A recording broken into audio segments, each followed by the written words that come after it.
Alright, hey you guys. Today I'm going to talk about the opera Tristan und Isolde, composed by Richard Wagner over a time spanning from 1857 to sometime in 1859.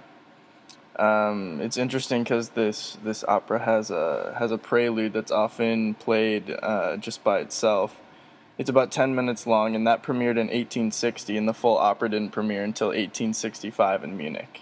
So that's pretty interesting. And another interesting part is Wagner wrote his own libretto or storyline for the opera instead of having a librettist do it or a poet or something like that. And the prelude marked a place in Wagner's career for him because of the reaction to the piece.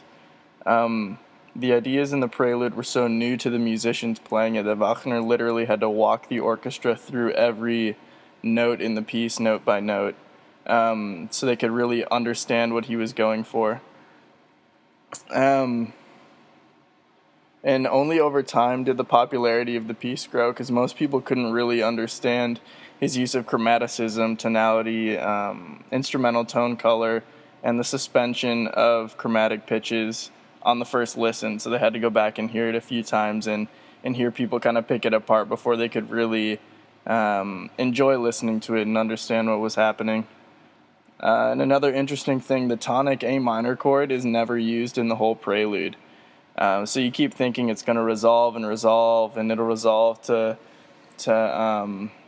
the dominant seventh, and you think it's going to resolve at the end, and it'll resolve to A major, and so it's just really interesting to listen to.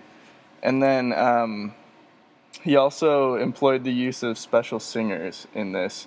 The Helden tenor, which means hero tenor, so basically people that had very powerful voices. And that wouldn't be drowned out by the music and the large orchestra that he was calling for. So we'll talk a little bit more about the plot and everything tomorrow, and how that plays into the whole programmatic nature of the piece.